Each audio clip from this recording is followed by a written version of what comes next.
Fala galera, bom dia. Eu queria aproveitar essa próxima meia hora aí para compartilhar um pouquinho do case do Get Ninjas, da experiência que o Get Ninjas teve em estruturar time, processos e infra para a gente tomar decisões de produto baseado em dados, né? A ideia aqui é meio que ser um spark de interesse assim, sobre como a gente faz. Claro que não tem jeito certo e errado e queria, na verdade, compartilhar a experiência com vocês aí nos corredores depois, entender como vocês fazem isso nas empresas de vocês também. Beleza? Antes de mais nada, um disclaimer. Aqui, como é o case do Get Ninjas, eu quero passar um minutinho falando sobre, e com zero intenção de fazer jabá, né, mas dar um pouco do contexto do Get Ninjas. Primeiro, para vocês saberem o que é o negócio, né, e segundo, para vocês entenderem por que a gente tomou as decisões que a gente tomou ao longo do tempo em relação a tudo isso. Então, nós somos a maior plataforma de contratação de serviços do Brasil, né, onde você basicamente vai contar para a gente o que você precisa, né, qual a sua necessidade de serviço. A gente vai te indicar 3 profissionais bem avaliados ali na sua região. E por fim você vai contratar ou não quem você gostar mais. Então a negociação fica 100% por sua conta junto com o profissional. Nós somos uma plataforma com abrangência nacional, né? Então a gente está no Brasil inteiro, em mais de 3 mil cidades. Hoje são mais de 2 milhões de serviços solicitados todos os anos. A gente está com 500 mil profissionais cadastrados na base.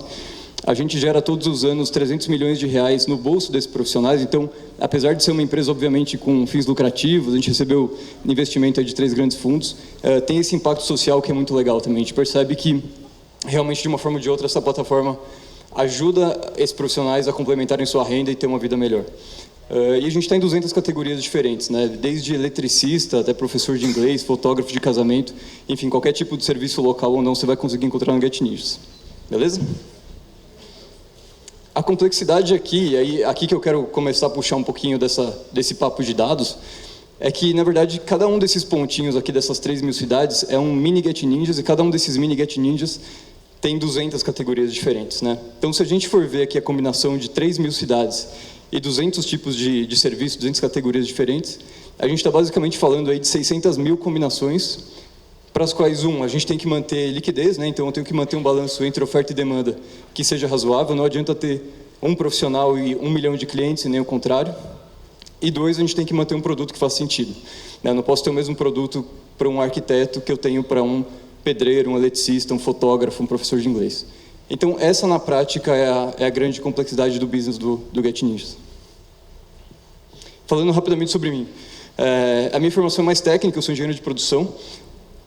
Comecei minha carreira na Monax, que é um dos principais fundos, um dos primeiros e principais hoje fundos de Venture Capital aqui do Brasil, e por coincidência o investidor do Get Ninjas também. Eu comecei no Get Ninjas em marketing, fui head de BI por 2 anos, e hoje estou na posição de CPO, mas também diretamente responsável por marketing e dados, né? A gente tem 2 heads, o Vitão e o Alex, que cuidam de marketing e BI respectivamente. E uma curiosidade, eu sou piloto de planador no tempo livre. Para quem não conhece, planador é basicamente esse bichinho aqui. É um avião que não tem motor. Beleza. Mais algum apaixonado por aviação aqui? Não? Boa, tem uma galera. A gente conversa no corredor depois.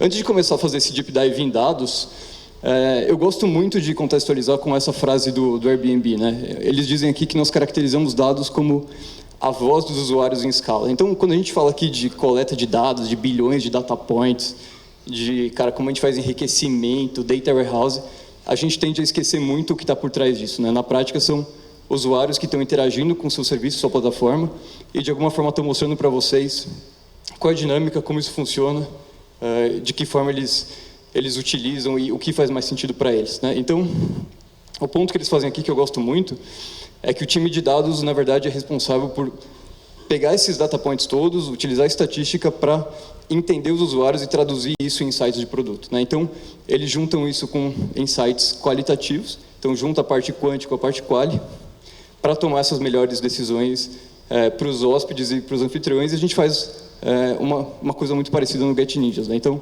a gente junta time de research, a gente junta teste de usabilidade, com esses insights mais quantitativos para tomar essas melhores decisões.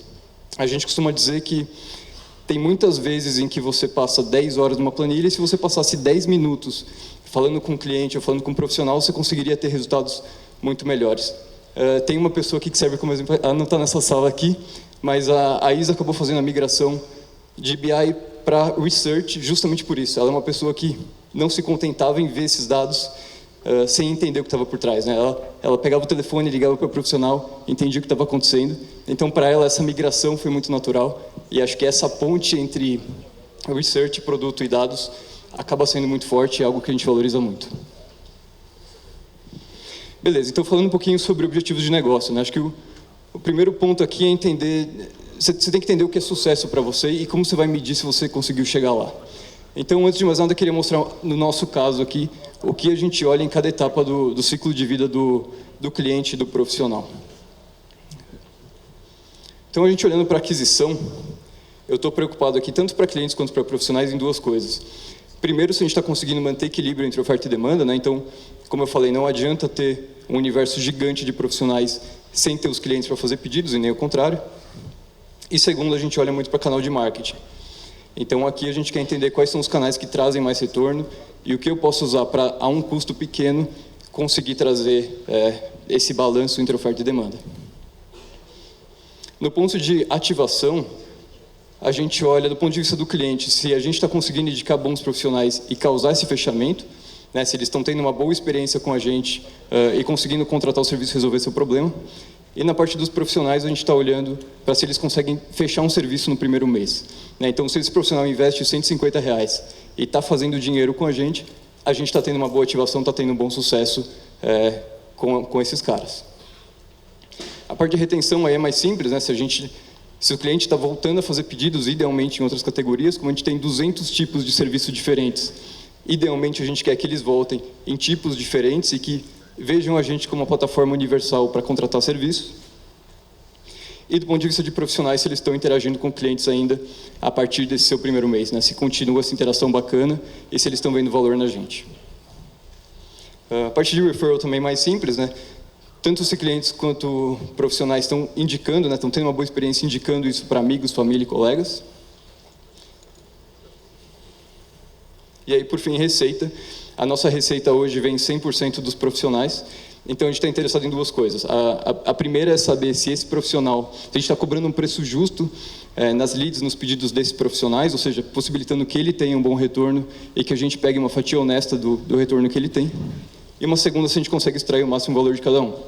Ou seja, pegar todos os espaços que ele tem de agenda livre, preenchendo com serviço e levando o nosso cut aí em cima. Beleza até aqui? Boa. Então, falar um pouquinho sobre, nesse cenário, qual é o papel do time de dados, né? A gente está num cenário em que a gente tem 600 mil combinações aí de categoricidade. Como é que a gente reage a tudo isso e como é que a gente deve estruturar o nosso time de dados? Então, numa visão mais tradicional, e é o que eu vejo em muito job description, você vai ver que o analista de BI é basicamente a pessoa responsável por coletar dados, gerar relatório e mandar para alguém tomar decisão. Então, eu costumo ver muito em job description coisas do tipo buscar KPIs para stakeholders, para investidores, para C-level, etc, etc, etc. E na prática as pessoas viram geradoras de reports como esse aqui que eu peguei no Google.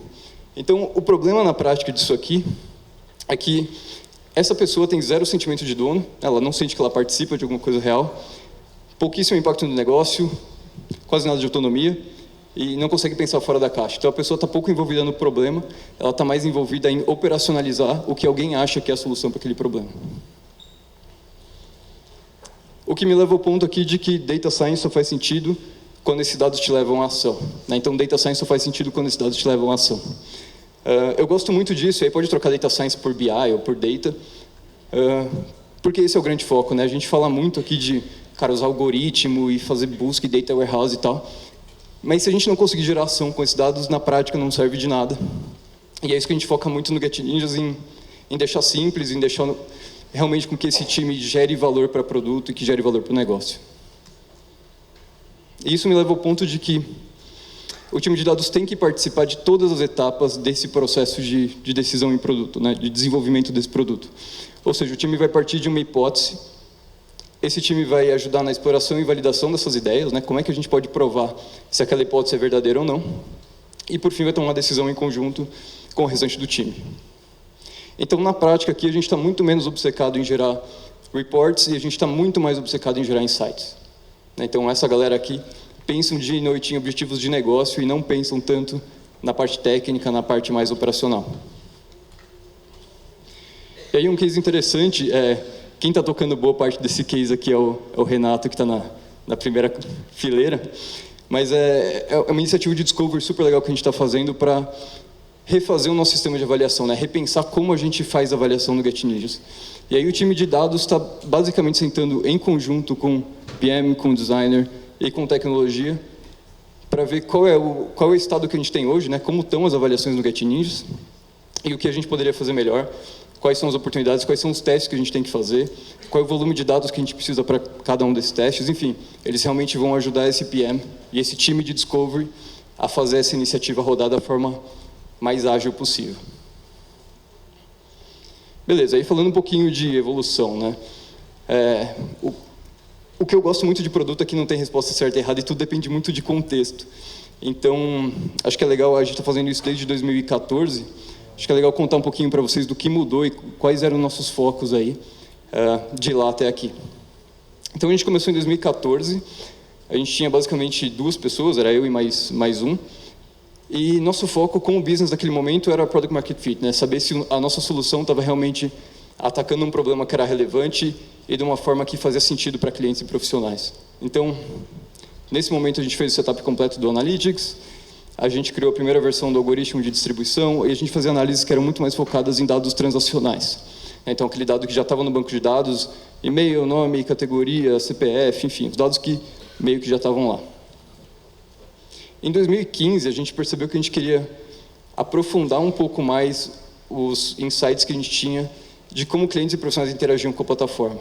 Então, foi nesse momento que a gente colocou muito tracking no ar, foi nesse momento que a gente esbarrou em limitações do Google Analytics também, né? Então, com esse volume maior de dados e com a necessidade de segmentar mais, a gente percebeu que, cara, Analytics não era a solução para a gente.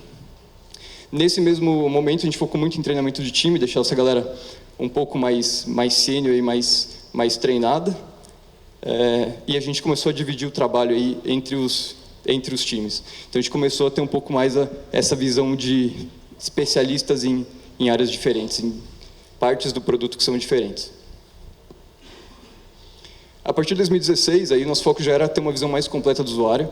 Então, a gente sabe que esse usuário passa por diferentes plataformas ao longo do ciclo de vida deles, né? Então, entra por um canal de marketing, vai passar por um sistema de pagamento, vai passar por um sistema de envio de e-mail marketing, pelo time de CS, enfim, vai passar por vários lugares diferentes. A gente queria ter essa visão 360 do que aquele usuário está, como ele está interagindo com a plataforma ao longo do tempo. Então, a gente já dividiu esse time em squads, começou a criar dashboards em tempo real e começou a trabalhar em algoritmos mais complexos de distribuição e de marketing. E aí, por fim, nesse biênio 2017-2018, o que a gente queria muito era maximizar esses insights de produto nos times e investir um pouco mais em modelos de DS, de Data Science. Então, colocamos alguns em produção e estamos trabalhando em análises mais profundas que acabam servindo como briefing, tanto para Discovery, quanto, em alguns casos, para Delivery, quando é algum assunto mais técnico. Eita! Beleza, então, entrando um pouquinho mais nos detalhes de como essas coisas funcionam, na parte um pouco mais técnica, né? Então, isso aqui é uma landing page típica do GetNinjas, né? Você está procurando um eletricista, você vai ver esse formulário aqui, onde você vai dizer para a gente o que você precisa. Na prática, o que esse time está olhando são coisas muito mais granulares do que eu mostrei lá no começo de aquisição, onde a gente foca em performance de canais de marketing, por exemplo. Então, aqui eles estão olhando taxa de conversão, estão pensando se desktop converte mais do que mobile ou não, se cidades do interior convertem mais do que capital, tempo de carregamento, né, qual porcentagem carrega em menos de 5 segundos, quantos estão interagindo com o formulário, quanto tempo eles demoram para fazer isso, se tem falha de validação, se o comportamento de recorrente é diferente do usuário novo. Enfim, essa galera realmente está tentando segmentar isso e entender a performance daquela página para maximizar os insights de produto que a gente tem. E aí isso me leva ao ponto de que segmentação é fundamental, né? Se o time na prática está olhando para isso, para segmentar esses dados, e precisa segmentar esses dados, eu quero, na verdade, ter acesso a dados em que eu tenha canal, que eu tenha device, que eu tenho se o usuário participou de um teste AB ou não, se o usuário está no Wi-Fi ou no 3G, com a cidade, se ele é recorrente, enfim, eu quero ter acesso a todo tipo de informação para que eu possa segmentar da forma que eu achar melhor para cada análise específica. Né? Então, quando a gente fala de taxa de conversão do site, a gente, na verdade, tem duas curvas diferentes, né? Você tem uma curva de usuários novos, que tendem a ter uma conversão menor, e você tem uma curva de usuários recorrentes, que tendem a ter uma conversão um pouco maior. E aí o ponto do Avinash que eu acho muito bom é que todos os dados em agregado são inúteis. Né? Quando você está olhando para essa média, você está olhando uma sobreposição dessas duas curvas, que não te leva a lugar nenhum. Só te diz que a sua média é tal coisa. E aí, no dia a dia, na prática, essas distribuições são muito mais complexas e muito mais difíceis de enxergar. Né? Então, você tem alguma coisa desse tipo aqui, onde você tem estados diferentes, ou tipo de usuários diferentes, ou categorias diferentes, o que torna muito complexo um PM chegar e falar, cara, na média é 10%. Então, isso aqui é uma coisa que a gente não acredita muito. A gente sempre fala, a pergunta de follow-up sempre é, cara, mas vamos ver isso por categoria, vamos ver isso por cidade, vamos ver como é que esse negócio realmente funciona, porque essa média, eu te garanto que ela está composta de inúmeras segmentações diferentes, com inúmeros insights diferentes dentro de cada um deles. E a gente faz isso por dois motivos. O primeiro é para a gente analisar o comportamento de grupo, né? E isso aqui é análise de funil que todo mundo aqui conhece. Então, você vai basicamente querer entender aqui onde estão os maiores atritos, né? Onde tem oportunidades para melhorar ao longo desse funil. E segundo, como esse funil evolui ao longo do tempo, né? A gente está melhorando a conversão final ou não. Mas um segundo ponto aqui que boa parte das empresas não olha ainda é para o timeline de um usuário específico, né? Então, eu quero entender do Bernardo qual foi o timeline dele, né? Meio que puxar a capivara desse usuário para entender de onde veio e quais foram os eventos que levaram essas pessoas a interagir com a plataforma ao longo do tempo. Então, entrei via SEO, baixei o aplicativo, comprei um pacote de crédito, enfim, a gente coloca tudo nessa timeline e que na prática é útil para uma variedade de coisas, né? Primeiro, para entender quais ações me fazem converter no final. Então, se eu comprei um plano, quais foram as ações que me levaram a comprar um plano? Será que eu tive que ver 10 pedidos antes? Será que eu tive que, sei lá, ter 2 avaliações de clientes antigos para eu comprar um plano? Enfim, a gente faz comunicação com base em eventos. Então, dado que aconteceu tal coisa, vamos mandar um e-mail, vamos mandar SMS, vamos mandar um WhatsApp. A gente planeja ações de remarketing. Então, por exemplo, se a gente percebe que o usuário está gastando muito crédito, está chegando no finalzinho do plano dele, a gente consegue adicionar ele numa campanha de remarketing automaticamente para começar a falar, compre plano, está chegando no final, já está na hora de você converter de novo. A gente dá mais informações para o time de CS e a gente ajuda muito com debugging também. Então, quando a gente tem esse timeline aqui, eu consigo perceber que, cara, quando o usuário faz esse fluxo, no final cracha o app e isso ajuda muito o desenvolvedor achar onde exatamente está o problema e não sair caçando ali meio que de forma desestruturada. Beleza. A partir disso, a gente chegou em várias limitações do Google Analytics, né? Google Analytics é uma puta ferramenta legal para quem está começando. Então, empresas que são early stage aí, faz muito sentido usar Analytics, te dá muita informação bacana.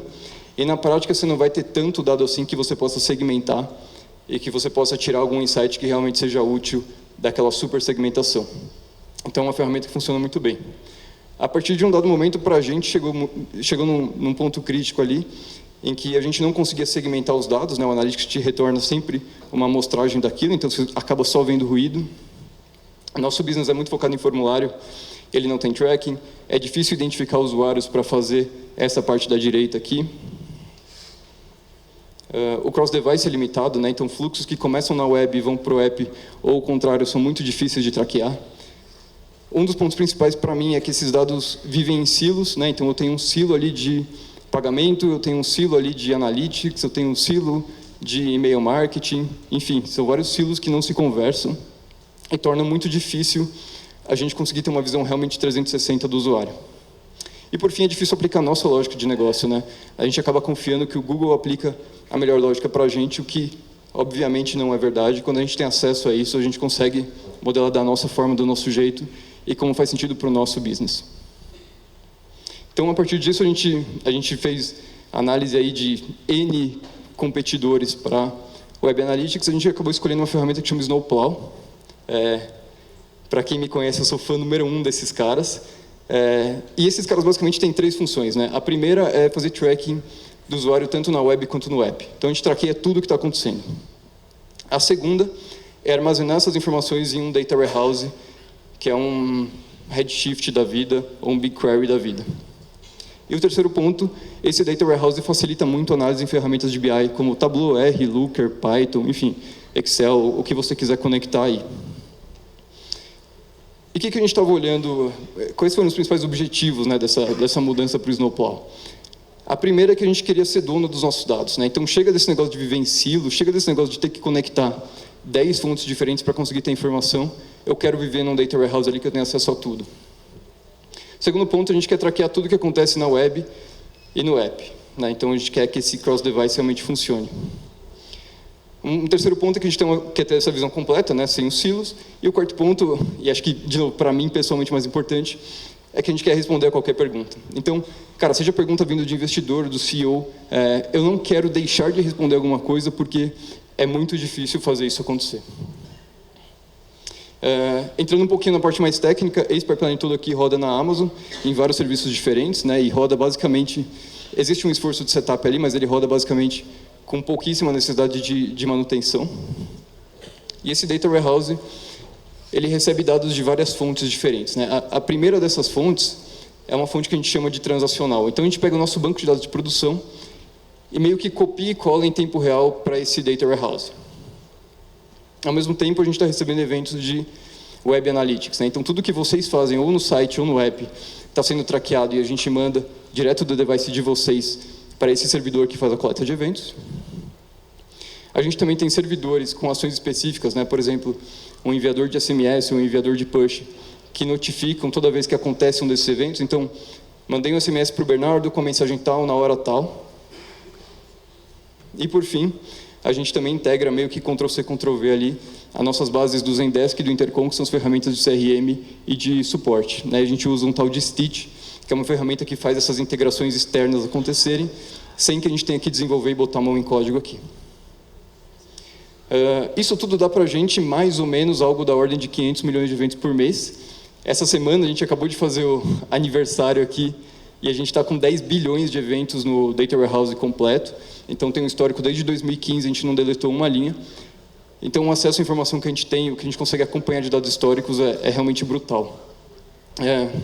A partir disso, a gente roda um processo que a gente chama de Data Modeling, né? O Data Modeling é basicamente um processo em que a gente transforma esses dados que são atômicos, né, que não têm opiniões, em dados em que estão agregados em coisas que para o nosso negócio faz sentido. Então, quando a gente fala de um PM fazer query, a gente fala de um próprio BI fazer query, na verdade, eles estão fazendo queries em cima de um data model, né, que são tabelas agregadas, e isso faz com que a gente tenha esse single source of truth, em que a gente não tem duas definições de conversão, de bounce, enfim, de qualquer métrica que para o nosso negócio é importante. Está tudo unificado, tudo versionado e tudo tem code review ali no GitHub também. O que me leva ao ponto de que antes a gente, tentando concretizar um pouco mais o que significa, né? Antes a gente olhava via Analytics alguma coisa desse tipo. Então a gente vê a conversão acontecendo ali, a gente vê que umas semanas caiu, e você fala, cara, fudeu, não sei o que está acontecendo. Na semana seguinte subiu demais também e a gente não sabe o que está acontecendo. Então isso na prática causa muita ansiedade e causa muita dúvida de, cara, por que essas coisas estão acontecendo? Será que eu realmente tenho controle do meu negócio ou não? E hoje a gente tem uma visão mais ou menos parecida com essa, né? E isso aqui, esses números são reais, mas eu obviamente tirei os números. Olhando para isso, parece aquela sopa de letrinhas de gráficos, né? Parece um puta overkill e um negócio que não tem muito valor. Mas o ponto que eu quero fazer aqui é que, se a gente parar para analisar por um minuto isso aqui, a gente já consegue chegar em alguns insights interessantes. Primeiro, a gente vê que, assim, nas linhas eu tenho as nossas principais categorias, né, que são assistência, eventos, família e reformas. E nas colunas eu tenho 3 tipos diferentes de landing page, que são as páginas de anúncios, categorias e orçamentos. Se a gente vê a conversão de categorias, a gente percebe que a conversão é consistentemente maior do que de anúncios e de orçamentos, né? Essa página sempre ganha, ela é muito boa. Mas uma coisa interessante é que a gente tem um gap aqui entre desktop e mobile, que é super pequeno para assistência técnica, mas que é bem maior para a família. Então, o que será que a gente está fazendo de errado aqui, que para assistência funciona e que para a família não, e para reformas não? Será que alguma implementação, será que está com scroll lateral, será que tem alguma coisa que eu posso aprender de uma e colocar na outra, né? Então isso aqui já gera um insight para a gente ver isso e tentar colocar à prova essas hipóteses.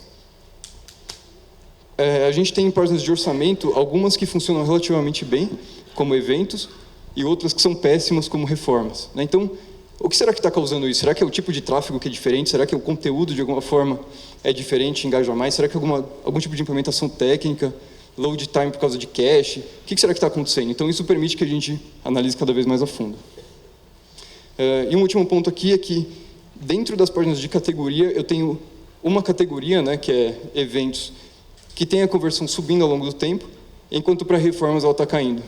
Então, nesse caso aqui, parece que tem um ponto específico ali no meio, em que a conversão começou a cair. Então, será que foi algum deploy que a gente fez? Será que alguma implementação de cache, alguma coisa que falhou ali, que a usabilidade de alguma forma piorou e a gente não percebeu até agora? O que a gente poderia fazer? Quais são as hipóteses que a gente gera a partir daí? Então, esse é um pouco assim da vida real, de como a gente olha essa segmentação e como a gente busca essas hipóteses aí ao longo dentro de cada um dos times. A gente usa duas ferramentas para isso. A primeira é Tableau. O Tableau é excelente para análises que são exploratórias, né? Então, deixa o time muito mais ágil e muito mais capaz de segmentar e gerar hipóteses por conta própria e validar essas hipóteses por conta própria. E uma segunda é o Metabase, que a gente usa muito para visualizações dashboards. Então, quando a gente coloca aquele gráfico bonitinho na TV, a gente está basicamente usando o Metabase. E quando a gente quer explorar as análises mais em Discovery, a gente está basicamente usando o Tableau. Aí falando um pouquinho de perfil de time, né? A gente basicamente divide o time em dois, esse time de dados. A primeira parte é uma parte de Decision Science, onde o foco é basicamente tomar decisões de produto e de negócios com base em dados. Então essa galera está olhando dados históricos e está tentando entender ali o que poderia ser melhor e quais são as hipóteses do que pode mover nosso produto para frente. Para essa galera, a gente está como a gente tem um pipeline de dados que é muito único e uma forma de trabalhar também que não é muito comum em outras empresas, a gente basicamente procura um perfil aí, estagiário ou recém-formado em faculdades boas de exatas. E os skills que a gente busca são basicamente noção de business muito forte, tem que saber um pouquinho de SQL ou vontade de aprender SQL, Excel, Tableau e eventualmente um pouquinho de programação básica também. Já a galera de Data Science é uma galera que está mais focada em desenvolver sistemas e algoritmos para tomar decisões em real time. Então essa galera aqui tem um background muito maior em matemática, em estatística, em programação, e são esses os caras aqui que vão colocar modelos realmente em produção. E aí um pouquinho sobre formato e estrutura de time, né? A gente, em 2014, 2015, estava num time centralizado, e esse time centralizado de data foi super importante para a gente construir ali a base da nossa infra, né? A gente definir quais eram os processos, quais eram as ferramentas e como a gente ia interagir com o resto da empresa. Enquanto, a partir de 2016, a gente percebeu, ok, esse núcleo já está formado, a gente já sabe como a gente está estruturado e como é que a gente vai usar essas ferramentas todas, e então vamos dividir esse time aqui, vamos ter um infiltrado para cada squad, a gente já está maduro o suficiente para fazer isso. Então, na prática, o que acontece aqui é que a gente está organizado em squads, né, esses times multidisciplinares. Esses times estão, obviamente, focados em OKRs específicos, e a galera de data está infiltrada em cada um deles com um alinhamento a cada semana, né? Então, essa galera discute, ela diverge ali ao longo da semana, fazendo deep dive nos seus respectivos times, mas também se alinha aí numa quarta-feira para conversar sobre algum problema que teve, algum impedimento, alguma falha de ferramenta, enfim. Então, na prática aqui, se a gente for dividir isso em Discovery e Delivery, esse time de dados está participando ativamente do Discovery, né, identificando, analisando esse cenário atual e propondo os experimentos, propondo o que a gente deveria fazer e como fazer o design desse experimento para a gente validar essas hipóteses, mas também acompanha métricas de Delivery. Então, a gente não deixou de olhar para a performance do site, não deixou de olhar para erros 400 e 500, não deixou de olhar para retenção de profissionais. Então, essas métricas acabam tendo um dono, mas boa parte do tempo dessa galera está muito mais focado em gerar esses insights em Discovery do que ficar pilotando métricas em Delivery no momento de empresa que a gente está hoje. E aí, falando rapidamente sobre visão de futuro, a gente vê o time de dados como basicamente responsável por construir esse pipeline de dados, né? Então, essa infra toda de Snowplow aqui que a gente conversou, fazer a modelagem desses dados para aplicar nossa lógica de negócio em cima, né? Então dar as tabelinhas mais mastigadas para a galera de produto, dados, marketing, enfim. Oferecer treinamento e coaching para quem tem interesse, quem precisa usar esses dados. E continuar criando esses experimentos e hipóteses para os times que eles fazem parte, né? Então, a nossa visão aqui é democratizar o acesso a dados e na prática, quem quiser ter acesso, conseguir fazer isso de uma forma super efetiva e de forma que o pessoal de tanto produto, marketing, tech e CS consiga resolver suas próprias dores sem depender de um gatekeeper ali que para ter qualquer análise você vai ter que priorizar num pipeline de outra pessoa e que vai acabar demorando e trazendo uma complexidade maior nesse processo. Bom, galera, é basicamente isso que eu tinha para mostrar para vocês. Super obrigado pelo tempo, atenção aí. Fica aberto a perguntas. Valeu!